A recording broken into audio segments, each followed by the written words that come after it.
What's going on, fam? Welcome to the Get the Bag podcast, episode 27. We're approaching 30. That's crazy. Wow, Still that's crazy to crazy. me. I'm your host, Gladia Castro. Got my co-host, Tim Park. And just a Hey, quick fam. reminder, as I always say, it's a live show. We do have a guest today, so please post your questions for our guests throughout the conversation as they come up. And of course, show some love, hit the subscribe button, like, reminders, follow us on IG. Today's episode is going to be so great. I've been very much looking forward to it. We were just talking about it earlier. I was really Hmm. bugging him, very persistent to get him on because he's been doing amazing things. Our guest today is part of Chris Jefferson's ChargedUp U program. Shout out to the U. I always like to show some love to Chris. But our guy's from upstate New York. He's been wholesaling for about 2 years. And it really Yep. wasn't until he niched down into wholesaling land where things really started picking up and just made sense for him. So we're going to be digging a little bit deep into what it's like wholesaling land, what the process looks like. So really excited to have my guy on here. Let's welcome Chuck McEwan to the Get the Bag podcast. What's going on, Chuck? Hey, what's going on, family? How's everyone doing? What is up, What's man? going on, my guy? It's going good. It's going good. I'm glad to be here. I'm very excited to be here. Gigi, she told you guys a small story about it. She's been bugging me to get on. She put pressure on me. I could tell that story a little bit later on today. Yeah. I mean, you deserve it. You've been working your ass off, and it's only right for people to see what you got going on. So, for the people that don't know you, like, tell us a little bit about yourself. Man, when people ask me that question, I kind of get stuck. So I'm like, where do I start? Anywhere, yes. No, so just a little bit about myself. So originally I'm from Brooklyn, New York.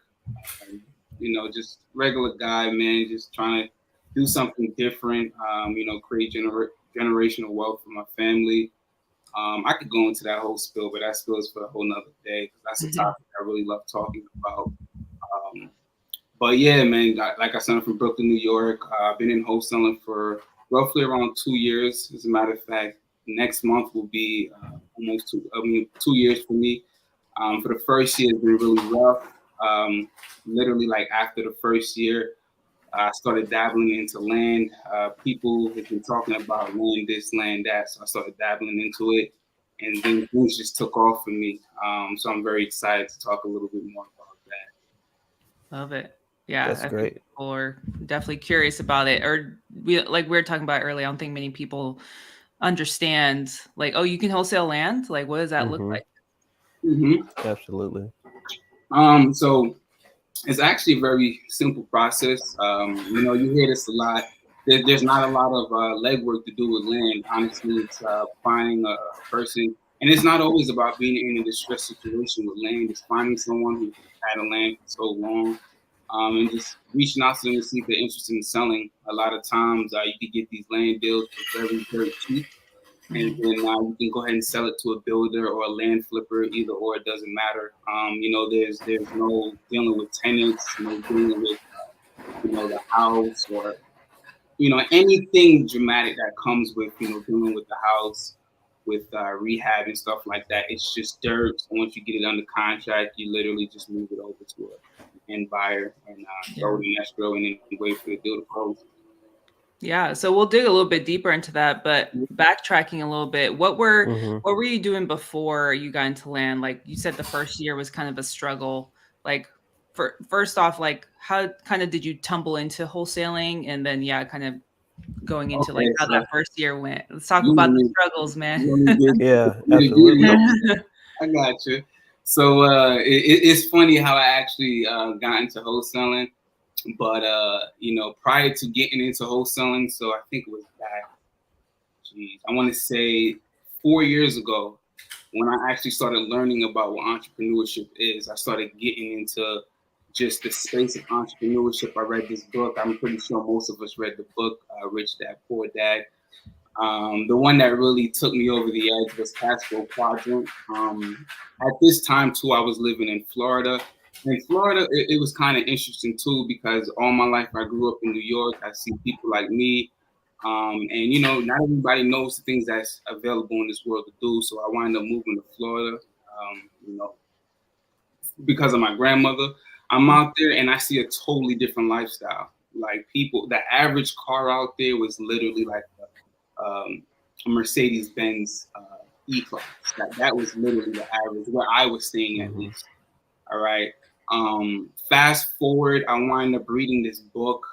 I don't want to get into the whole entire story of how I did that. I don't want to take up too much of you guys' time. But I wind up reading this book. This book really caught my interest. I was in college at the time. And literally ever since I read that book, and mind you, I'm a person who I was very cheap. I would not spend money. I wouldn't do anything. I literally wouldn't go anywhere. I just save. But now I realize you can't do that. So because your money is just losing value every time it starts sitting in the bank. Right. But I read this book. Literally, the moment I read that book, everything changed for me. My entire life and perspective just changed. So I started dabbling into entrepreneurship. I started buying courses. I was just blowing everything I had in my account, doing it the wrong way. But someone who's young and ambitious, just trying. I wind up doing what is called drop shipping. I'm not sure if you guys are familiar with it. Drop shipping, I dabbled a little bit into FBA. And I also did a program. It was called MOB. MOB stands for My Online Business Education. Those guys almost got away with robbery, taking away my money. But they was caught from the FTC, I believe it's called. And I got my money back. Then I took that money and I put it into FBA Amazon, and then drop shipping. And then I lost a lot of money. I think I was in the hole roughly almost 15 grand. Yeah, that's crazy. It is. And then fast forward, I'm like, all right, I can't keep rinse and repeating this process of me trying to do something and it's obviously not working. It's been almost 2 years now, right? My uncle has been doing wholesaling for years, never really picked up or kicked off for him just as yet. But he's always told me about it. So I said, you know what? I was very in a depressed state. I said, you know what? I got to find another business. Let me try to do wholesaling. Now, wholesaling honestly was a little bit scary to me because you're dealing with real people here. You're dealing with properties, attorneys.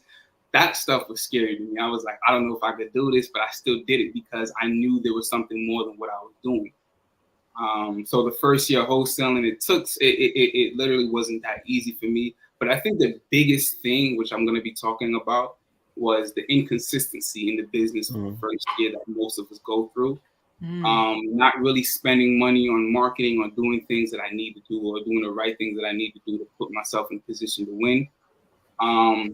But then I started on. I know when the pandemic happened, everybody was on Clubhouse, right? Yep. Yeah, yep. You got the pass. Yeah.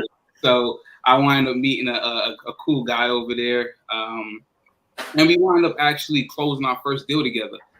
He sent me the list. I wound up calling the list. I don't remember really exactly. I think it was a fire damage list. I wound up calling the list. Guy had a property. He didn't want to sell the land. He had another property. He was interested in selling his property that he was living in. Got it locked up. I had that guy, find a buyer. He found a buyer and got it done. But prior to that, I want to get a little bit into that story. I was in my market, my hometown. I'm in upstate New York near Syracuse, and I was trying to wholesale in my area, right? I wound up getting 5 deals on the contract and couldn't sell none of them beforehand. And that's mainly because the market was just wrong. I was not in the right market. There wasn't people actively buying. There was investors, but there was people who were buying it at prices that worked for them, or they really wasn't familiar with the process of wholesaling.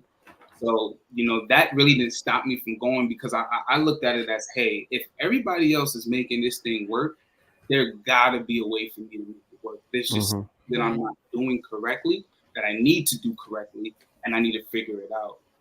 So fast forward back to that Clubhouse meetup. I wound up meeting this guy. He sent me the list. We got the deal done. I got my first check.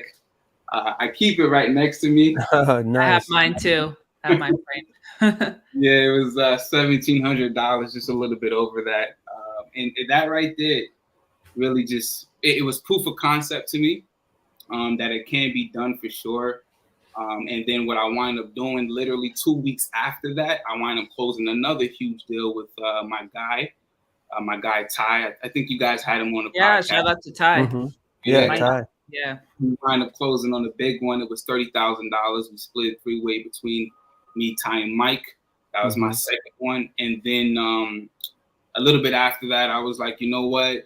I'm sitting there trying to get things going myself now. I hired a VA. I'm trying to pick things up with houses. It's just still not working for me. I don't know why. So just dabbling a little bit more into Clubhouse, people were talking about land. So I'm like, all right, let me just try this land thing. And ever since then, it's literally on the way up. Yeah. I've closed several deals. Today I have another closing. So it counts 16 deals that I've closed so far. And I have 2 more in escrow. Love it. That's what's up. I love that. Man. Like going back to, I guess, some of the struggles that you were going through, you had mentioned consistency. What are some of the hurdles that you were going through aside from that, or is that the main hurdle that you were going through when you started? Consistency wasn't necessarily proof of concept, but I guess it was more believing in myself that I personally can get it done, because the concept was already proven that others getting it done, but it was mainly self-doubt. One thing I would share with people is that I had a lot of self-doubt in myself. Yeah. And sometimes I tend to still do that. Like, I'm still doing okay for myself, and then my girlfriend would be like, you need to give yourself some props. You need to go out when you close a deal and celebrate. I don't do a lot of that stuff, which is bad. It's not good to do that. But a lot of times it's just me overthinking things, and I have the tendency in doing that sometimes.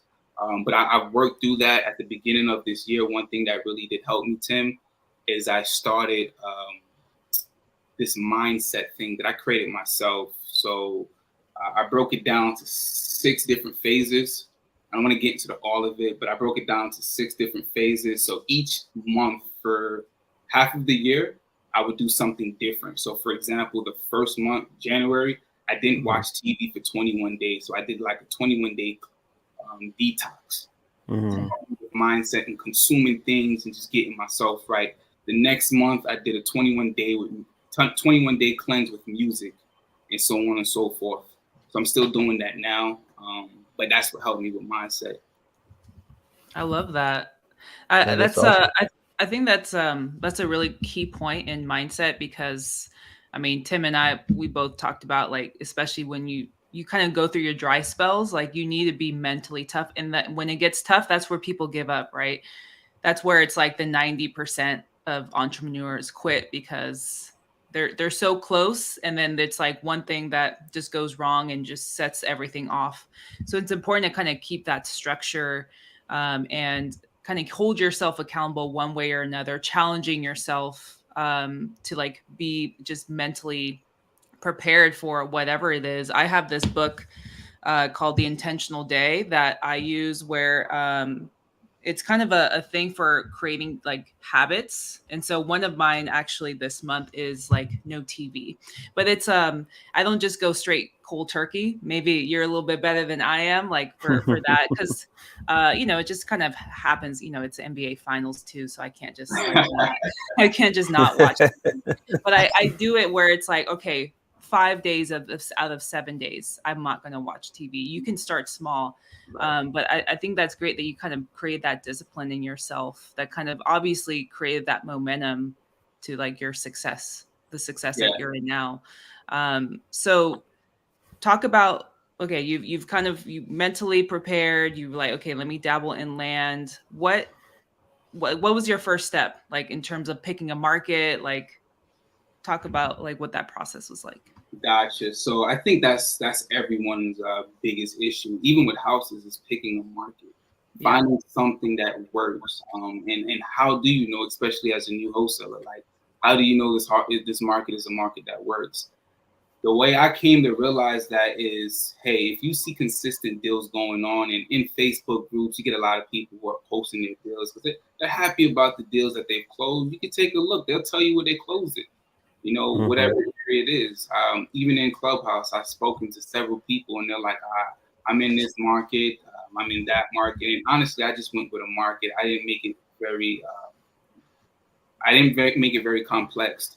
So what I wound up doing when I first dabbled into it was I was in Orlando, Florida, right? I don't know why I chose Orlando, but I chose Orlando. But then I came to realize after a month and a half that I'm wasting my time in. And sometimes you're gonna have to do that. You're gonna have to spend money. Test and trials. Yeah. And you got to pivot too. Yeah. Business.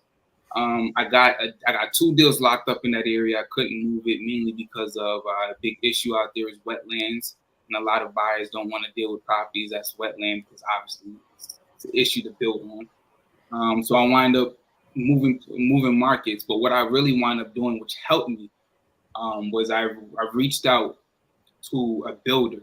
I typed in on Google builders in Orlando. I reached out to several builders, and there was this one builder in particular who actually had a list of buy box criteria of where they were purchasing all the markets inside of Florida that they were purchasing in.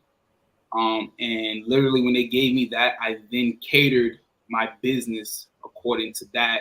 I actually went in those markets and did a little bit more research. The research that I did was I jumped on either Redfin or Zillow. You could jump on there and kind of filter a single family house, recently built within the last year. What else are you putting in? Oh, you're mainly just putting in those 2. And you're going to see how much traction, how much activities is going on in that area, how many new properties are being built, because that's what's going to tell you whether or not you're in a decent market as far as people actively buying lots and building. And that's exactly what I did to find my market. I love that. I think awesome. It's really not that complicated. And I think as human beings, we just complicate the shit out of everything. It's just like, just keep it simple. And we've talked about also on the podcast, like first off, like how to reach out to networking with builders, buyers, investors, and kind of doing, also we've talked about marketing, like doing the reverse engineering. It's as simple as checking what's been recently built in the area. If there's maybe 1 or 2 in the last year, you're probably not the great market there for lots. So you kind of did a reverse engineering tactic of like seeing what's been built, and you reached out to a builder, and one was kind enough to kind of share a buy box, and you were able to take that from there. So those are like little action steps that make a huge difference, where maybe people would have been stuck doing the same thing and then given up. Because they're like, oh, I've tried everything. Well, have you really? Maybe not. So you kind of had that like awareness to do that. So I love that you kind of, because not many people have that, or they just kind of really try to force it. Right. I agree. That happens all the time. And the thing is when you know you want something out of life, you got to go get it. Yeah. Everyone is given the same opportunity. Obviously, if you want to be real, some have easier opportunities, or not necessarily easier opportunities, but it's easier for other people to make, I guess, better situations out of themselves or out of their situations. But whatever the case is, every one of us have a chance at life to do something. And if you literally want to make something of yourself, you're going to do whatever it is that you have to do to get there. Yeah, absolutely. And catering to I think many people too, like once you find a really good buyer or builder, like, cultivate that relationship as well. I think I've talked to the both of you guys too about the investors that I've kind of connected in my area, where it was like, we just had a really good respect for one another. I brought him a good deal, and he was like, hey, let's work together. And like, these are the areas I'm looking to buy. And I'm like, you don't want to put your eggs all in one basket, of course, but if you have this relationship, this trust, you can just kind of like build your business through that, and then you have the foundation set in place so that you can take it anywhere. So I just love the fact that we're you're kind of implementing that right now. Yeah. Just building those relationships is crucial to your business, whether you're in land or you're doing regular wholesaling. I think that's that. And then along with that is the process, and I guess that leads us up to the next question is like, once you get a land deal, what's kind of your process, and what's the next step for you? once you get that locked up? Okay, so and I love talking about land so much. I think I'm very passionate about land, mainly because it's just, huh? I couldn't tell. Mainly because it's just such a simple and easy process, Yeah. for anybody who's struggling to get a deal done in wholesaling. Now, you don't have to focus heavily on land, but just know that there is opportunity or not had, but there's opportunity in land that you definitely can take advantage of for sure. But, once I get a deal locked up, typically I'm literally working with with 2 to 3 buyers.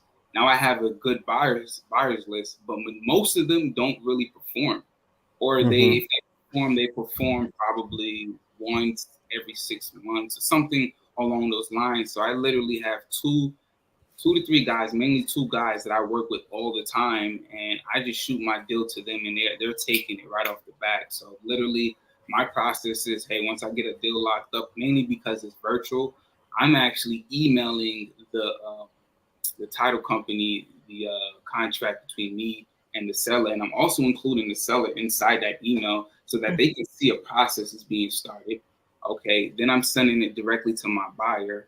The buyer more than likely is going to take it. If it's a deal, we're going to get it locked up. I'm going to send a separate email, included him with the escrow company, to just get the title process started. Once the title process is started, everything is just taken from my hand and put in their hands, and then I just have a follow-up process that I'm constantly following back up with the title company, or they keeping me informed as to what's going on with the deal that we're working on up until a closing date. And also, one thing that I think is huge that most people don't do is follow up with your leads on a weekly basis, at least once a week, to inform them of what's going on. Even if nothing is going on, you let them know, or you reach out to them and see if they have any questions or concerns to you. One thing people love is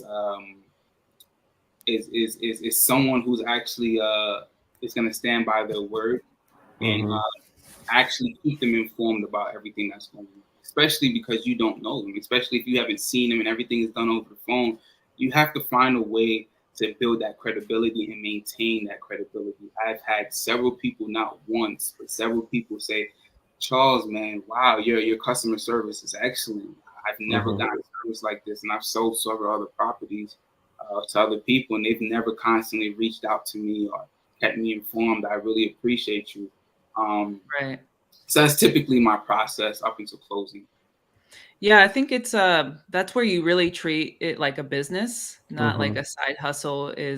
Yeah, I mean, we are in the business of like customer service, right? In the sense, like especially once you get it locked up, is being proactive too and communicating what's going on. I've also learned I rather over communicate than under communicate, where Absolutely. I never want the seller having to hit me up. Hey, what's the status? But there are those needy sellers where like they want an update maybe every day. Every day, yeah. But I try to set expectations as well. And this is a key point to also set with your sellers in just anything, right? Whether it's going over the agreement, like, hey, we still have to do our due diligence. This, depending on what it is. For land, it may be a little bit different, right? We may be talking about, hey, it may take up to 60 business days because we need to run some tests, soil tests, perk tests. Maybe we can like dig a little bit into that. But then once you get locked up, hey, this is what you should expect. I'll follow up with you on a weekly basis. The title company should reach out. Like, it's over communicating, having that down so that it does come off like you're professional, like you're a real company, and building that credibility like you talked about.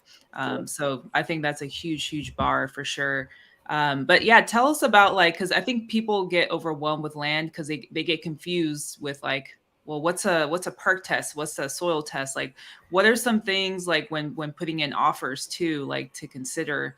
And when you're going through the script, what kind of questions should you even ask? Like, people are like, I don't even know what to ask. Like, there's no house. That's such a great question. That's a question that I struggled with before, up until I finally got the flow of things. So essentially, you want to be asking them kind of like, not necessarily what the condition is of the land, but more or less like, is the land heavily wooded? Is there a bunch of trees? Because that's a cost that the buyer would have to take on if there's a bunch of trees that they have to cut down. So that's one question you can ask. You can ask, not ask, yeah, you can ask them about a perk test. If you've done a perk test, you're just testing the density of the soil, underneath the land. So that's something you definitely want to ask. You want to ask if have they done a survey in the last year, because that's an expense also that needs to be done. And these are things that need to get done throughout the process of buying the land. And now I'm going to be honest with you, not every single market, most buyers do these things. Right. There's buyers, especially in my market, who are just picking up land without doing any tests. They just, if the numbers work, they know their area, they don't got to do anything. They're just taking it. So fortunately enough for me, I lucked out. But there's other areas where buyers have to do these things. So you always want to make sure you're locking up the contract for at least 60 to 90 days on average. I wouldn't tell anybody that, hey, I could get it done in 30 days. What I always tell people is, I'm going to close this out. I mean, I could get this done within 60 to 90 days, and then I'll over deliver. I'll tell them I'm going to close out in a longer period of time, but then I get it done. Hey, I could get this done within 30 days. They're like, what? Really? You said 60? Well, I could get it done within 30 days. Right. Another question you want to ask them is, is the land, not wetlands? Is it wetlands? What else? I don't remember all of it, but I think pull up your script. Yeah, I gotta it's been a while since I've done all that. I have my VM do it now. Yeah. But yeah, that's mainly the 4 biggest questions I mainly ask before moving forward. Yeah. Can you explain a little bit more about the 30 days to 60 days? Why is it a little bit longer for land deals rather than, residential? Because it's usually 30 days or less. So can you walk us through that? Yeah. Yeah. So with land, again, you want to give builders some time to actually test the land, because they have to test the land to see if it's even worth their time pursuing. So you have to give them a due diligence period, and that due diligence period just for a survey alone can take up to 30 days. Now, because of COVID, ever since COVID, it's been taking a little bit longer than that. So some people don't see a turnaround time until 4 to 5, maybe even 6 weeks. So that's why you want to extend that time out. And, truth be told, in some areas, land is a little bit harder to sell. It's not always cutthroat. So land, you do want to give us a grace period to sell. And that's the reason why. So it's also leverage on your end, because if you give yourself a grace period, if you can't find a buyer within 30 days, hey, look, you got another 30, even 60 more days to find that buyer. And literally the buyer mainly needs around 30 to 45 days just to test the land to see if this is something that he wants to take down. So survey and perk test is really why it's needed for the length of the period as to why you're having it under contract for so long. Nice. Awesome. And that's where you can use in your conversations with the sellers. Yeah. Because if you're coming off, it's like, why you need 60, 90 days? Well, ma'am or Mr. Seller, we have to, run perk tests, soil tests. It's never been done. It will vary on the markets. The lots that I've worked out here in Cali, it does vary on the buyer too, where my buyer, he flips land. Like he'll set up all the plans, he'll get all the tests done, and then he puts it on the market. Yeah. So he's like, whatever, it's in a good area, I can deal with it. Like that's just kind of like his process. So it will vary, but it's good to kind of have that awareness anyways. And once you familiarize yourself, because I've followed up with some leads in your market, and it is a little bit different, right? You have to recognize, like, is there power, is there water like set up already, because that will affect the price too, right? And that's something you can use for negotiations. And that's where I had to pick your brain, like, wait, where do I check this? And so whereas where I'm at, like it's not really that big of a deal. But yeah, tell us, like, also, like, I'm assuming those would be good questions asked too, where it's like, do you know if there's like water, power connected? Yep. Those are the other questions I forgot to mention. Is there water connected? Is there utilities, power, things in that nature? You definitely want to find that stuff out, because at the end of the day, that's actually going to help you when it comes to negotiating with people about their land. Because you're gonna let them know, hey, look, we gotta install a septic tank in this lot, and septic tanks vary depending on the market. So you can tell them about that and all these other expenses that come with it. You can let them know why you're offering the price that you're offering them. Another gem that I'll give you guys, I normally, because most people, I don't know how a lot of people come into, land, with their opening script. But me, normally, I always come in as if I'm the land developer. The reason why is because I want to inform the seller right off the bat that I'm not a builder. Okay, but I also am a professional and know what I'm doing. Now, essentially what a land developer is essentially he was just mentioning somebody who's coming in and doing all the necessary work that's needed to get the land up to par for it to be buildable. Right. And then they go off and sell it to a builder, or they put it online and flip it in, because the value of it is a lot more, because all the legwork was done. Right. So that's where I come in. I tell them, hey, look, I'm a land developer. It's just a small local family business. I work with a lot of builders. And this way too, when they see your assignment of contract, or they see that you're making something from it, you can also refer back to them like, hey, look, I told you I'm a land developer. This is what I do. And that's a builder that I work with. And he's the one who's taking it down. I've never had an issue with that. So I figured I'd share that. That's a bar right there. Yeah, that's a bar for sure. I love that.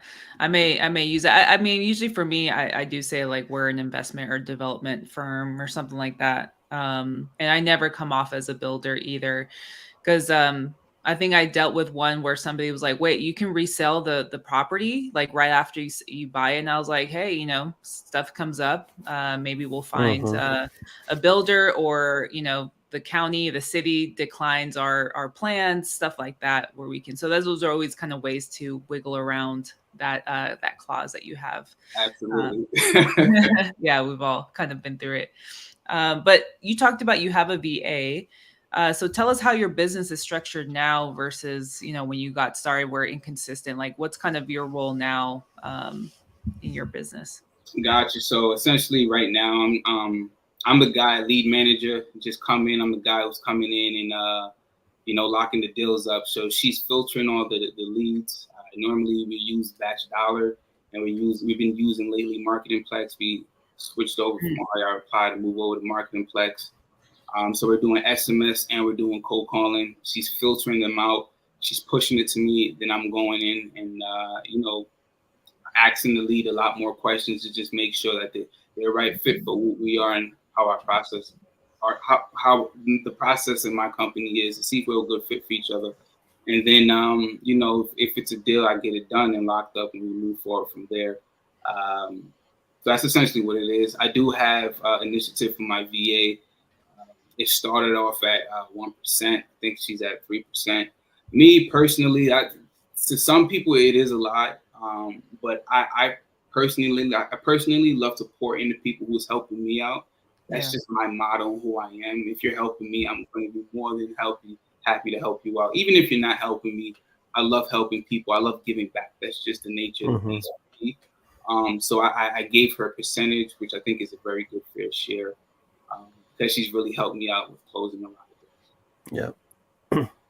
Yeah. What was your process on the VA? Did you go through a lot of VAs first, or to find this one? Man, let's talk about that. So I actually lucked out. So my process was pretty simple as far as figuring out how to find a VA. I jumped on Facebook, read a group. I forgot exactly what the name of the group is on Facebook. I put my ad there. I did what is called the Easter egg strategy. So I made my ad, and then I put inside the ad, hey, look, include your favorite color inside the title, or inside the, what is the other part? Well, like the message that they sent back? Yeah. I include it somewhere so I can see that you read through this entire ad and not just submitted your application. Right. And what that did was, because I got literally like almost 100 applicants in. But what I did was I filtered through all of them, because I wanted to see who actually read through the ad and see who added the color in it, because I told them to put it in bold, and literally it broke it down to 30 people who actually did it. So now, out of all of that 100, I'm down to 30. Now from that 30, I went through another filtering process where I sent them, I'm like, hey, look, we want to move forward with you. I sent them over a script to read. And also told them to tell me a little bit about themselves and why they think they're a good fit. They sent it back to me. And then I filtered it down some more. I picked the people who sounded, not everyone, they have that tough accent. So I try to find someone who didn't have that tough accent. And it did take a process. It literally took like, I think 3 to 4 steps. After I did that, I had an interview with them. So I broke that 30 down to, I believe, 12. Had an interview with every single one of them. Got on the phone with them, seen how they were on the phone, made sure that they themselves was actually showing their face, so I knew who I'm talking to. And then after that, I broke it down to literally like the last 4, and we did one more cold call role play, and then I filtered it out that way and got my VA. So I got pretty lucky. It took some time, but I think because of that process, it really helped me narrow down a good VA, because a lot of them really didn't want to go through that process. They're like, this shit is because they know. Yeah, I know. I don't think you got lucky. I think you had a good system in place that, like, at every phase, you're able to like filter out, the bad apples and get to like the last like strong 4. So I think that's a great process that many people don't understand. Part of hiring a good VA is like, you don't just put an ad out and then like interview everybody. There has to be a filter system to cancel people out. Otherwise, like you're not going to have time to interview 100 people. So you want to narrow it down as much. So I love that process. Is this VA only are they doing like admin stuff or just like a cold calling? Just cold calling. I had her for a little bit doing SMS, but I realized a lot of times when you're dealing with a lot of VAs, they're really like copy and paste. You tell them to do something, they're gonna copy it and paste it instead of being different, or instead of trying to open up. I think it's a language barrier, but at the same time, I personally feel like if you understand how to have a conversation in your language and you know how to speak another language differently, it shouldn't be that much of a language barrier. Not that much, at least in my opinion. But through text, it wasn't going well, because she would get certain responses in and wouldn't know how to respond to them. And then she would either send a template that I created for her, or she'd send something simple that was unnecessary to send. And I was losing leads that way. So I took over that end. But right now I'm actually in the process of trying to figure out how I can get somebody on that part. Yeah, for sure. I mean, that's where like your process or SOP comes into play. But even then, you can only hold somebody's hand for so long. And if it's just not going to work out, you kind of have to pivot. So what's kind of are you planning to kind of stay lean as long as possible? Like as you work your way out of your business, or what's kind of the plans the next kind of months? That's actually a great question. So I do not plan on building like this massive wholesaling operation. What I do want is a strong 5 to at max 7 people, including myself, where we're all together as a tight niche, type little family, and we're pumping out deals left and right. So that's more or less what I'm looking for, because I have a lot of other things that I got going on in life that I want to achieve. And that's another thing, not to just fall off topic a little bit. I tell people this all the time, in life is about finding out what works for you. Not necessarily doing what everybody else is doing because you see shiny objects and a lot of money being made. That's not what life is about, in my opinion. Life is about getting up every single day, being happy about what it is that you're doing. If you're selling socks every day and that's making $50,000 a year, I always do it. You're happy. That's the goal I'm trying to achieve with myself. It's just inner peace and happiness. So that's what to answer that. I love that. Yeah, that's awesome. I mean, that's what we talked about too. Is, I mean, the money's nice, not gonna lie, getting that, closing those deals, but it's you can only do it for so long as well. It's like sustainability. There has to be some passion behind it, and I think that's where like mentality comes into play as well. Is why people like make so much money then end up losing it because they never had the right foundation from the beginning. And so it's like you're literally building a foundation, and being an entrepreneur is not easy at all. It's super hard. And why so many people, we've talked about the stats, right, Tim? Like the first year, I think 90% fall off. And then the second year, it's even worse, or like the next couple years. So it's tough. It is. It's pretty bad. It's crazy because when you look at the statistics of it, it's like nowadays you got a lot of people transitioning into wanting to be an entrepreneur because they see like all this stuff going on, all this noise going on, but they really don't realize like the hardship that comes with it. The reality is like you don't know when the next check is coming. You gotta and things like I got a newborn, just had a newborn. He's about to be 3 months at the end of the week. So you don't know. Congrats. Thank you very much. Yeah. You don't know when the next check is coming in. So if you don't know how to, deal with that pressure, you're gonna fold, and you're more than likely not gonna want to do it, and it's gonna rub you the wrong way. So I tell most people too who want to get into entrepreneurship, especially if you want to get to the world of entrepreneurship, stay with your 9 to 5.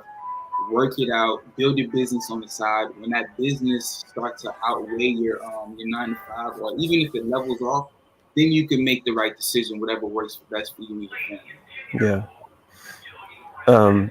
One of the questions I had was that, like, I know you're in wholesaling land, and is there an opportunity that you could go into development, or since you have relationships with these builders, would this be an opportunity for you to maybe partner up with them to where they put in the money, you own a percentage of that, and then kind of learn that process? Or have you even thought about that part for going into the future for your business? I haven't put too much thought on it, Tim. But honestly, what I did plan on doing is probably more than likely like being like a smaller developer myself, mainly just I think Coach talked about this, where you get like a big massive acre, you subdivide all of them, you sell them off to builders to do that, not necessarily to go ahead and build a big beautiful hotel or whatever it is that they're building, not necessarily that. I mean, if I wind up dabbling into that, I may just learn it just a tad bit, or partner in with people and just put up the money and be in a process like that, but not necessarily do that. Again, like I got a lot of things that I really am looking forward to do. Like I told you guys, I'm a big giver, and I'm trying to figure out a way where I can actually be an advocate to help people in this world and do whatever it is that they want to do in life. So that's something that I'm really focused on. But at the same time, too, just making sure that I'm growing out a sustainable business is extremely important to me, Yeah. Are you planning to like buy and hold properties? Like, what's kind of your plan now? Kind of, we understand like what maybe you want to move forward with your business, but in terms of like, owning assets, is that kind of like the next step for you? Yeah, it's definitely an opportunity there that I look forward to doing. I definitely want to do that. Honestly, I would love to do it to where, Coach set it up. Bless that man. He's really been shout out to Chris. He's been a huge advocate in my life, man. So I plan on owning property, but do it exactly the way he kind of does it, where I'm coming in and kind of acting as the bank and utilizing that to my leverage rather than just outright owning it. Now, I'm not saying I won't. I definitely will be owning properties. And my uncle, he's in the business as well. He's huge into multifamily. Tim, we love doing that. He's huge into that. So I know I'll be dabbling into that and just putting some money into that. I'm looking forward to that for sure. Yeah, that's awesome. That's dope. One random question, and not necessarily random, but we've been talking recently. We had a call with Chris about the market. Have you noticed a difference in your markets, like with land, with the ongoing like recession, or is it still kind of usual? So right now, for the market that I'm in, it's still kind of neutral, but I have spoke to them briefly about that. So they are, being cautious about what they're buying and how they're buying. So it did change a tad bit. So like, for example, they were at a time picking up land that was waterfront or near canals. Now they're not even picking it up because it takes literally like a year and a half for them to install a seawall. And in order for that land to be desirable, you need a seawall. So if it's not there, they're not trying to deal with that stuff right now. So that shift. But as far as like the price point that they're buying at, it's still the same, but I wouldn't be surprised if it changed. Yeah, definitely. And that's a conversation we had too last week. My buyer who I've worked with, who's also a developer and builder in a sense too, he's been telling me, he's like, hey, interest rates are going to, and maybe this varies by market as well. California being just a crazy market.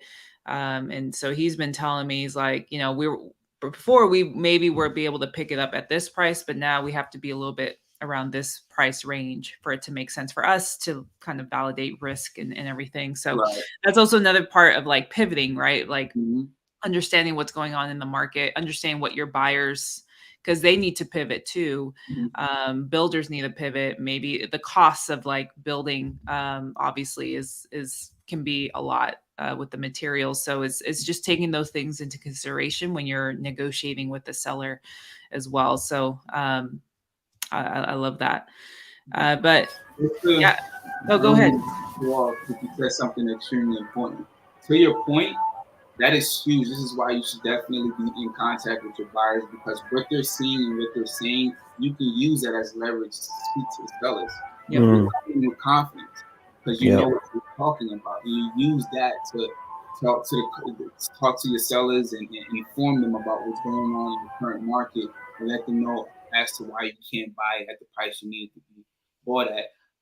And honestly, I see a lot of times with sellers, it's just they're informed.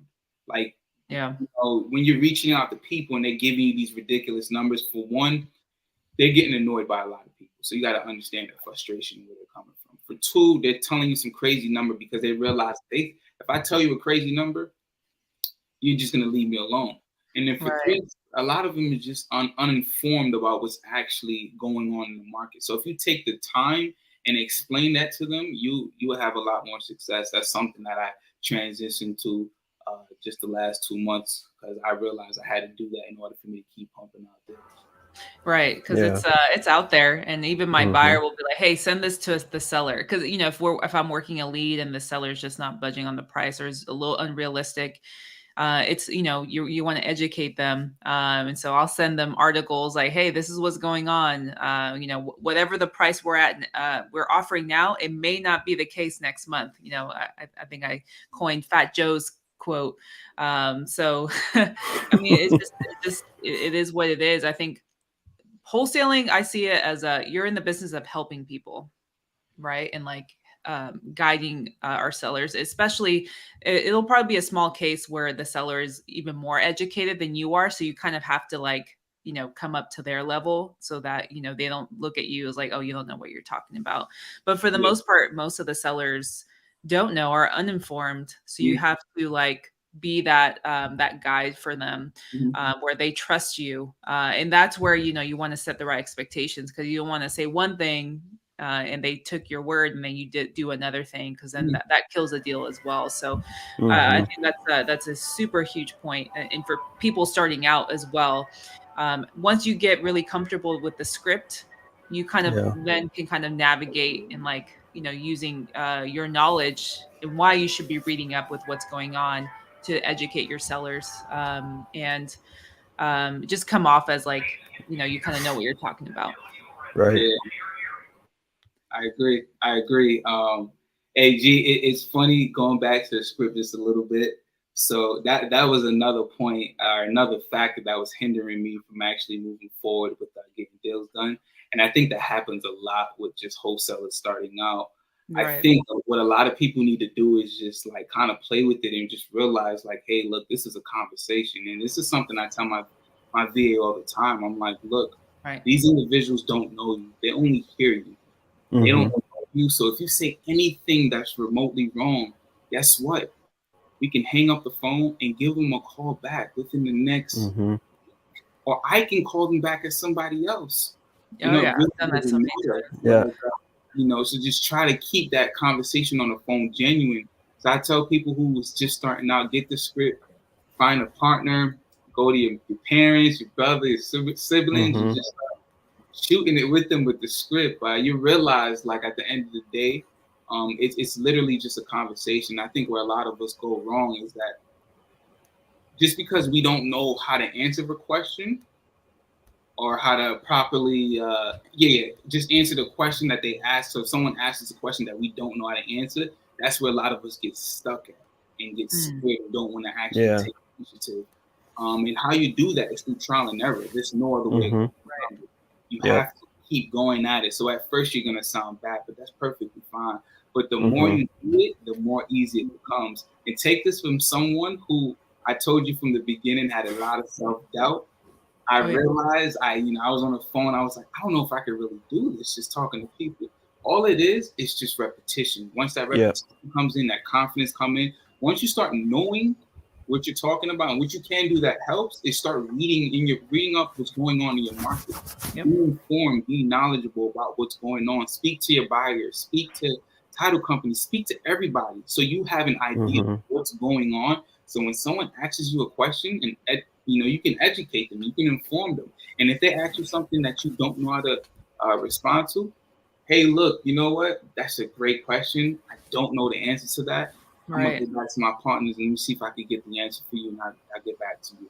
But in the meanwhile, continue on the conversation. It's simple as that. Yeah, just being genuine, like you said. Yeah, 100%. I think everybody kind of sped through the script at first and sounding robotic and and then kind of I didn't even take a breath the first time I was doing it, right? And not even letting them get a word out. You get that click, so but making it your own and kind of get familiar with it and stuff. And then like you said, I tell people all the time that look what's happening in your market, because that is a conversation piece that you could talk with your sellers about. Like, because if you kind of know that area, you can say, hey, that Walmart is being built in like 2 years. They already got the contract there and on that piece of land, and that's going to increase the value of this particular area because it's going to draw more people to this neighborhood. So it's just just having those normal conversations on pieces that you've read or you hear on the news, or just be informed, like you were saying. Yep, that's all it takes at the end of the day. Taking the time to do due diligence and do your homework and just know what it is that you're talking about. Become informed so you can inform. It literally it really helps you out in the long run. I tell a lot of people that. I'm a firm believer in that fear, which we talked about, right? And where was it false evidence appearing real? I always say knowledge just knocks fear out. It's like whatever you're fearful of, just learn the shit out of whatever it is. Like so, if it's like cold calling, I'm gonna read whatever it is. Don't get stuck in analysis paralysis, of course, but like I'm gonna educate as much on what it is that like I'm a little hesitant about or scared about, and then I'm just going to conquer and take it over. And a lot of times it's just whatever is in our head. But that's always a great way, is to educate yourself so that it just becomes second nature. It's not something that's like new, but it takes practice. I think we've talked about it too. In today's society, everything's flashy, IG, everybody's flossing their cars or whatever it is. And so people coming up, they just expect quick results like that. It's rare. Some people do have that. It's just, just in the right place, right time. But for the most part, for most of us, it takes some time to build that out. And that's okay. That I think people just come in with these expectations of like, oh man, but I'm not where, Chuck is. It's like, well, how long you been in? 2 months. Like, come on now, you got to give yourself time to build everything out.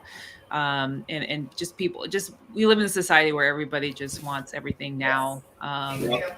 So it's tough. It's just, you got to learn the hard way. But, that's always a tip that I like to give people. It's like, just be consistent, just do the same thing every day and like, just watch to see what happens. Like, don't be so hard on yourself. If people understood that, the simplicity of that, right, they would be a lot more successful. And I say this because it's a fact. Literally, it just takes consistency. Doing it every single day, even the days you don't want to do it, you do it. Right. You realize, or what the results that you're going to see a difference. I guarantee you will. Now that the results may be different from your peers, but you can't compare yourself to, right. It's so hard though. People, I mean, when we started out, like, who were we comparing ourselves to? We were comparing ourselves to everybody, especially being in the group, and seeing people's successes. And in the beginning, it is a little intimidating, but then you kind of use that as motivation, right? Like, not like, oh, why are they doing that? It's like, it's not about you. Like, when it comes to that, like they're, that's them, you're you. So just like what works for you, and just like focus on that. It's just, I don't know. It's just a society we live in now, but it is. Yeah, it is. And that's just the truth behind it. But a lot of people too don't even realize, like, all right, yeah, Tim or G may have closed a $50,000 deal, but do you know the backstory on that $50,000 deal? Do you know if they've been speaking to that person for a year, 2 years? Do you know if they had to go through 2-3 buyers before the deal was closed? you don't know the backstory. Like, some people have that unicorn, right? It is cool. It can happen. Some people do have the unicorn, but at the same time, most of this business, there's a lot of hurdles and bumps that you got to go through. And it is what it is. It comes with the business. It's part of it. But again, to your point, G, a lot of people see that, I call it like a shiny object syndrome. Oh, yeah. And then 100%. They tell you, oh my gosh, I'm about to make $50,000 on the deal. Never leave with money. Never. It's never about the money. But it kind of is. Once you get it, it's like, all right, this is cool. But like, when you go into a deal, when you focus on just the money, on what you would make, that's where, usually you start noticing things like happening. It's just focus on solving the problem until you get that check or that wire, and the rest is history. But $50,000, like, who's not? I know, right? You realize that as things start to take up, it's crazy because I got deals coming in, and I'm like, I remember when my first 5-figure deal closed, I was like, I'm not gonna lie to you, I'm not a crier, but I cried. I was like, it was just a sense of relief for me, like, wow, this is something that was done. Yeah, that's powerful. Like, wow, this is something that for me to know that I did that after trying for 2 years on a previous business that I lost a lot of money on, it's huge for me personally. So, it wasn't even more about the money, it was more about like your proof of concept. I got this done, it's possible. And then another huge thing is like your support system. I'll be very honest with you guys, like my girlfriend, we've been together for going on 11 years this year. Oh, wow. I've been through a lot of business. Congrats on that. Thank you. Yeah, congrats. I've been through a lot of businesses. I've been through a lot of things. I've tried a lot of things.